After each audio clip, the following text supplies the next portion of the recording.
to understand how to deal with the different wounds, the woundedness. We're such a wounded culture. We're all hurting, and there's a lot of different means of which we try to numb that pain, to self-soothe ourselves. And that's kind of what I wanted to talk about this month. This month I'm going to be focusing on looking at different aspects of our woundedness and how God truly has inspired saints to come up during this time in the church to help us go forward, to protect the remnant church, to keep our faith intact, but mostly to bring us into union and communion with God. That's the purpose, folks, is to know, love, and serve God so we can be with Him forever in heaven. And you know what? The world, the flesh, and the devil are the three things that are going to get in our way. As men and women, we both have different ways in which the world, the flesh, and the devil are going to uniquely inhibit us and try to, pull us apart, stand in opposition.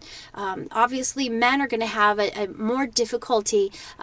Basically, if you've watched or listened to any of my shows, I talked about how even just the basic biological structure of masculinity, of being male, makes them function in a way completely different than women in some aspects of the perceptions. They're very visual creatures. So I would say there is a tendency, and I've seen studies proving this, that some men are going to be more tempted by pornography than women, although this is kind of growing in more popularity amongst women. So today we're going to be talking about what is sexual addiction. Is there such a thing? And how can we understand where that woundedness is coming from?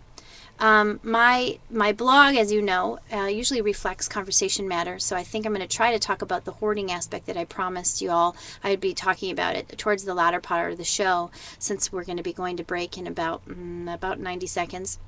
So I hope that we can stay open and receptive to what it is the Holy Spirit wants us to understand about this particular woundedness. We've got Arnold Schwarzenegger, we've got Congressman Weiner, we've got Tiger Woods, Charlie Sheen, all of these kind of persons that are in the eye of the public. We can see that they have fallen under the weight of their weaknesses and are dealing with, in a sense, sexual addiction. Is that sexual addiction? I don't know. We're going to talk to Bernadette about what her feelings are on that. I don't know what the literal criteria is for somebody being a sex addict. But you know what I will tell you?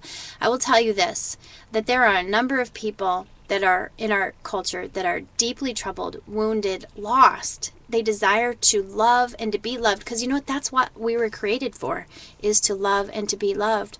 But because of woundedness, because of generational sin, because of just the failings of our own weaknesses, and maybe that of our parents or of our grandparents, these kinds of things are part of what form us into becoming the people that we are. And without God's grace, we're going to stumble and fall.